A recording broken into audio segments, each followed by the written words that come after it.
Well, welcome back to my weekly vlog, and I'm so delighted to be sharing the screens today with Dr. Louise Newson. Honestly, I don't think she needs any introduction really, but just in case any of you happen to have missed so much of her wonderful work, and a lot of it here represented on Earle Wellbeing too, is just the, in my opinion, preeminent authority in the UK and probably globally on all things menopause and midlife for women. If I could give you a fanfare, Louise, I would. Oh. Welcome. You're very kind. No, it's really much deserved. And we're going to pick up today on something that's been really topical, and that is looking at the link with estrogen and the immune system on so many levels, talking everything from COVID to beyond. So in order to do that, would you like to give us a little bit of detail as to your background? Because many of us may well know you as a hormone specialist and an HRT advocate, but your training actually goes way beyond that, doesn't it, from the early days? Yeah, so I'm a doctor, but I took a year out as part of my degree, and I did a BSc in pathology and immunology.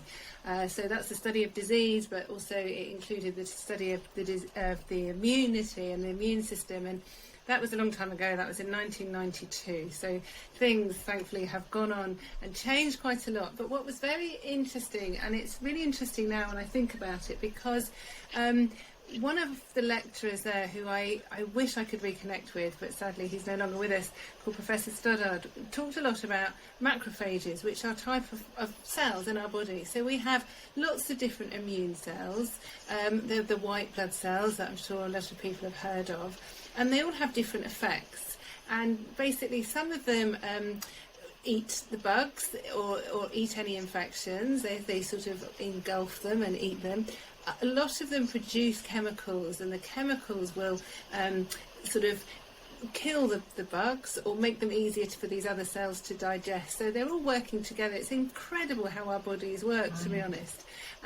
These chemicals in small doses are really good because they'll kill just the bugs, but you can imagine in big doses they can kill and affect the tissues as well. And if you bang your arm, for example, you'll get inflammation, so you'll get swelling, you'll get bruising, and a lot of it is because these cells are just trying to work out what to do, and some of the chemicals will produce this swelling in the body as well. So we did a lot about diseases, how they occur, but this sort of talk, or this series of talks we had about these macrophages, really resonated with me. At the time I thought it was actually quite dull and boring, and now I'm looking back thinking this is actually really pivotal, because when cells are programmed wrongly, they don't work as efficiently, and we know that, and that's what happens with diseases, and a lot of cancers, for example, are genetically programmed. The programming goes, and sometimes it's the way we're born, sometimes it's our lifestyle. So you can imagine smoking is very toxic and can affect the function and the genetic makeup of cells, and the immunity is no different. So these macrophage cells, if they're working well, they're very efficient. If they're not working well, they go into this sort of pro-inflammatory state, which is actually negative for the body. And we know that if they're programmed wrongly, they can induce diseases such as heart disease and atherosclerosis, which is a fatty deposit with a furrowing of the arteries, increasing risk of heart disease. Also can increase osteoporosis. Right. Everyone thinks bone is very static, but there are cells in the bones that react to these cells as well. Also our brains, so dementia increases if these macrophages don't work properly. So it's really important that you think about our immunity not just to fight an infection, but actually if they don't work well, it can trigger disease too. Right. And so this professor kept talking about the macrophages, how important it was, and I thought, God, this is so dull. Can you imagine spending your whole life thinking about macrophages? But actually we've come a big circle, because now if you think about our immunity, and certainly with COVID, we're thinking more and more, how can we get a really good immune system? What can we do that really works well? We know that eating healthily, exercising, we know certain medicines can boost our immune system, because we want this pro-inflammatory state to be switched off. We want, it's this whole sort of aging, really, if you like. And people now talk about aging, which is like inflammation leading to accelerated aging. So it's your biological age, not your chronological age. And when we talk about aging in medicine, it's not about having a few wrinkles or a few lines. It's about internally in our bodies, because if we age too quickly, we have these diseases such as heart disease, diabetes, osteoporosis, dementia. And if any of you have heard me talk about diseases associated with the menopause, you'll realise that they're very similar diseases. In fact, they're the same diseases. So then you must think, hopefully, well, what is the link then? How are these cells changing, especially like these macrophages or immune cells? And the big link with menopause is obviously estrogen. And then it's no surprise to know that we've got estrogen receptors on the membranes of these cells. So estrogen can stimulate these cells to work really efficiently. But we know if people have low levels of estrogen, it affects these macrophages and causes this pro-inflammatory, sort of nasty inflammation, if you like. And I'm sure this is one of the big reasons why. Yeah, yeah. So it's very. Sorry. So yeah, it is very interesting when you look back at a molecular level, and I think what's happened for the last 30 years or so is that people have just thought about menopause associated with hot flushes and a bit of an annoying menopausal woman, but they haven't taken a step back and really reflected and thought, well, what's the issue? Well, we've got low estradiol levels. Why is estradiol important? Why does it cause this increased risk of diseases? And then when you try and work out why it could be, what's the common denominator, if you like, then a lot of this really then sort of makes sense. You know, when we have decades of living without estrogen in our bodies, these cells try and compensate. They just don't work well. You know, you can't drive your car without oil in it, can you? The body tries its best it can, but it means the immune system is not good. So we've got these other diseases, but then also our immune function is not so good. We know that women are more likely to have autoimmune diseases. So, for example, things like thyroid diseases, things like type 1 diabetes, celiac disease, far more common in women, and that's part of our immune system. And then we think, how do we fight infections compared to men? Well, most of us who have male partners know that man flu is really real, and they do go to bed when they have the same illness as us. And for years we've always thought they just because they don't cope with illness quite as well, but actually their immune system is not as efficient as ours because they don't have the estrogen that we have. So actually these poor men really do have a different disease manifestation because they don't have the same immunity. And certainly in my clinic we see lots of women who, once they take HRT, say, oh my goodness, I don't have that. I used to have 3 or 4 colds every winter. Yes. I'm not getting them. You know, and I've sort of been thinking about it quite a long time, and then thinking, well, it's more than a coincidence, because there's a big placebo effect with any drug that we give, and we know that there is a placebo effect with HRT and hot flushes, for example, because people expect the hot flushes to improve. But actually, they don't expect. If I did a questionnaire on some of my patients and said, do you think taking HRT will improve your immune system and make you less likely to have colds? They'll think I'm probably absolutely mad and say, well, of course not.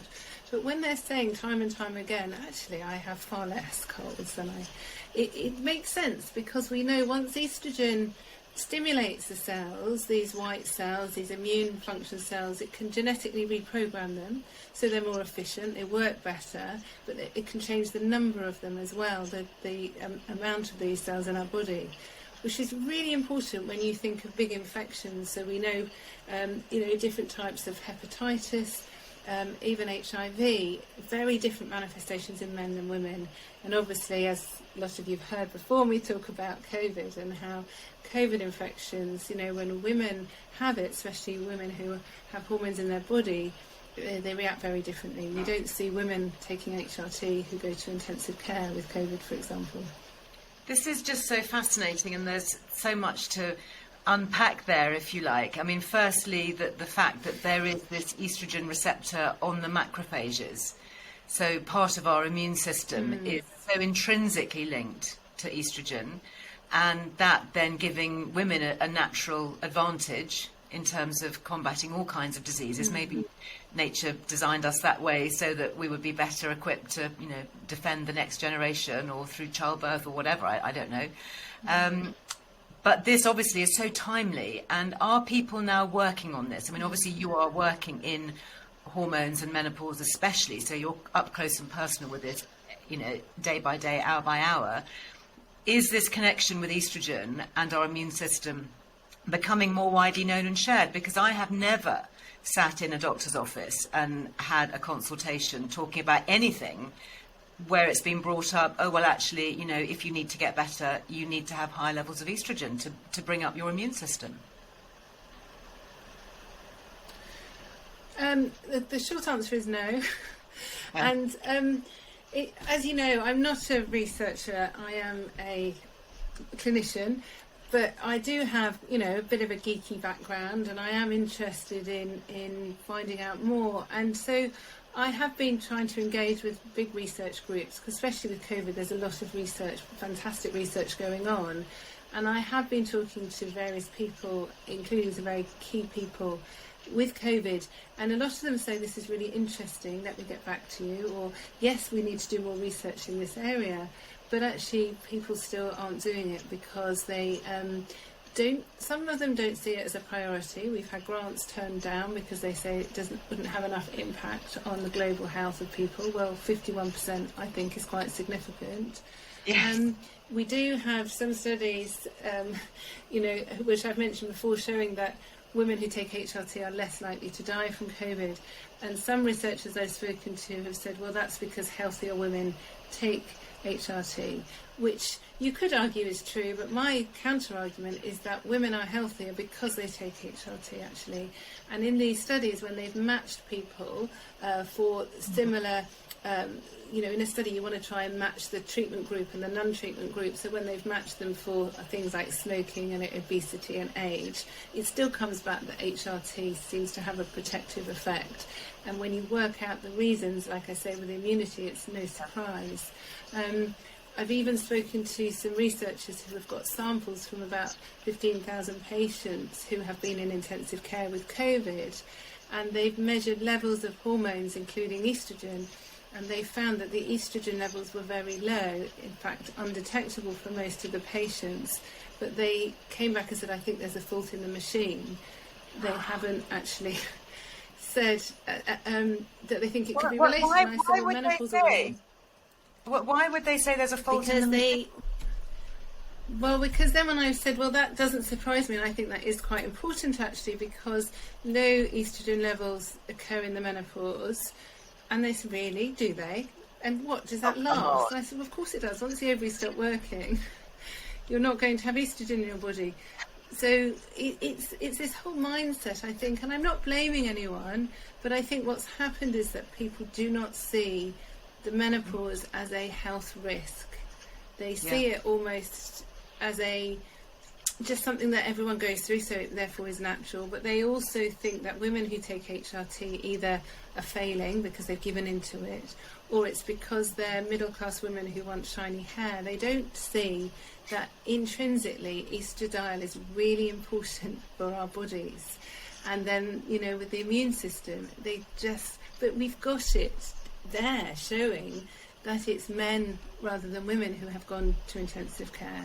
Yes. My husband did a 12-hour shift in ITU a few weeks ago just to help them, and it was all men, and it's just frustrating, really, just not to be listened. And I don't mind if I'm proven wrong, Liz. I would really love someone to give me the science to show me that I'm wrong, because I feel sometimes like I am completely deluded and I need locking up. But no one can give me any science or facts or evidence to show that I'm wrong. So. Yeah. I remember in the very early days of COVID that there were some studies, I think in America, where they were looking at giving men in intensive care estrogen patches. Do you think that men would benefit from estrogen as well? And should they be looking at estrogen in later life as well? Well, I think it's very interesting, actually.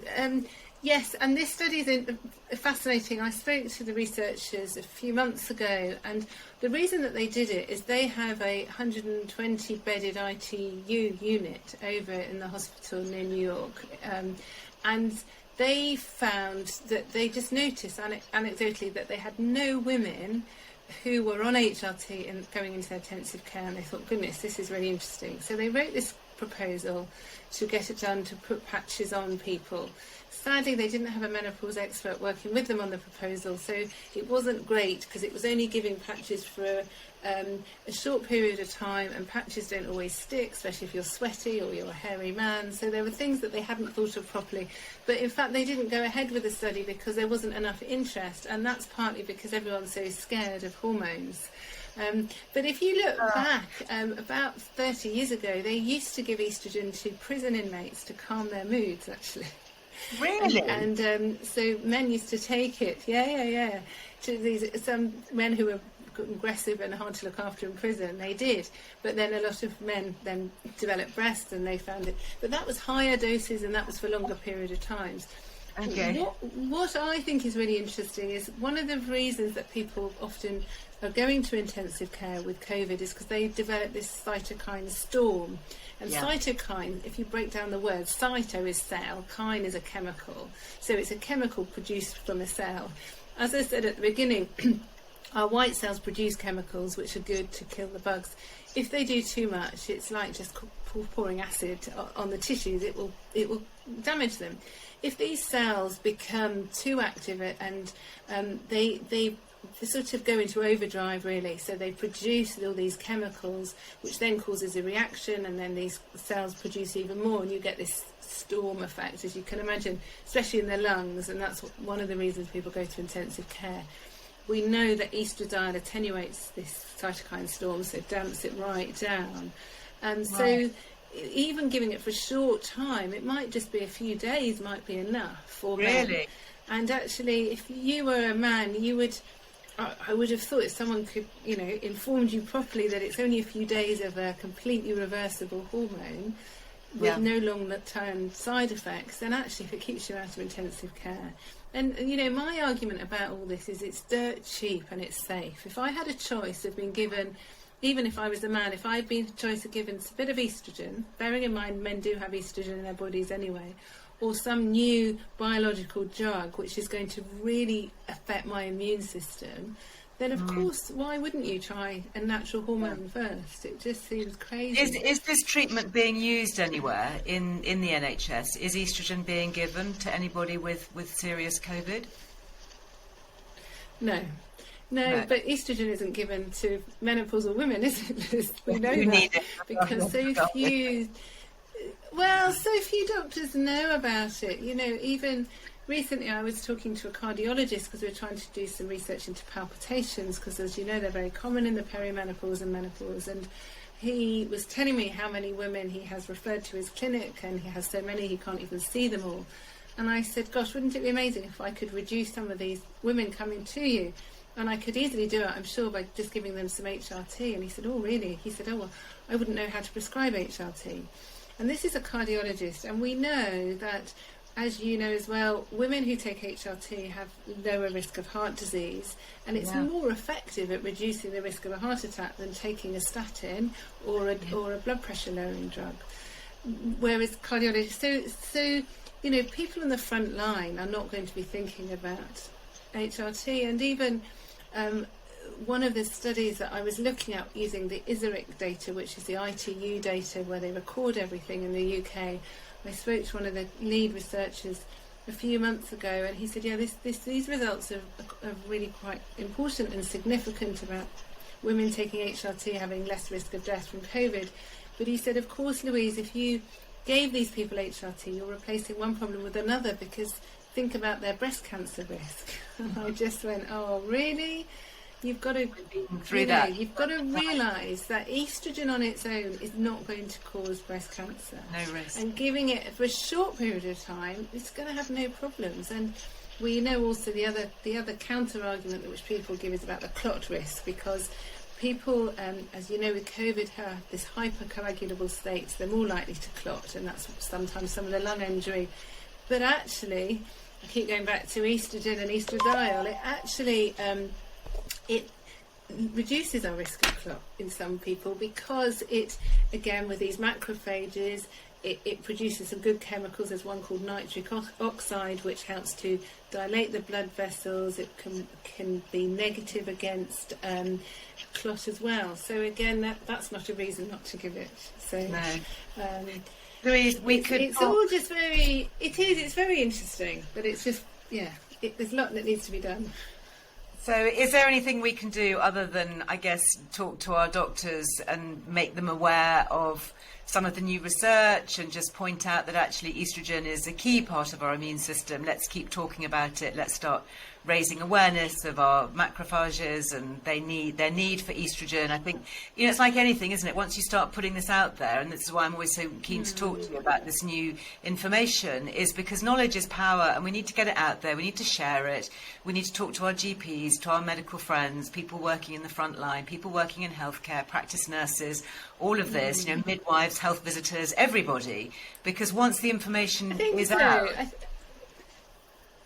I think that's really important, and I think it is about, as women, to get the information ourselves and then sharing our knowledge with healthcare professionals, because so many healthcare professionals sadly haven't been given the information. But if you feed them some information, say, I have read that, for example, taking estrogen reduces risk of heart disease, and I would like to try it for my bones or my heart, then actually the good healthcare professionals will say, well, I didn't know that. Let me go and read, and I'll come back to you. And that's what we should be doing as doctors, because it's really hard for healthcare professionals to know everything. And often they've been trained by people who don't know the facts, but we've got the facts, and we've got the nice guidance that we need to work out of. So I think as women, we can be quite vocal and gobby when we want to, can't we? And I think we should, get support by listening to your work and to looking at the evidence. Don't just take us as two middle-aged women talking about menopause and immunity. Go and read some information. It's so easy now to Google and go on, even onto medical things. You can go to PubMed and read some really good references. I was going to say, pick your resources. Yeah. Pick your resources carefully. PubMed is a very good and open access, which is good. Your website, menopausedoctor.co.uk, brilliant, amazing free platform. Your downloads are extraordinary. And we're all extremely grateful for the work that you do and continue to do. And you are such a welcome guest here. Please come back with more updates. Absolutely. Because, thanks, Liz. knowledge is power. So thank you. And we'll be spreading the estrogen and immunity words around as the new buzzwords, I think, for this new whole new world that we're stepping into, hopefully, post-COVID. Thanks, Liz. Thank you. And don't forget that if you would like more, this little vlog goes out live every Thursday. You can click the little link below to subscribe, and hopefully Louise will be a welcome guest back here again soon. Thank you for tuning in.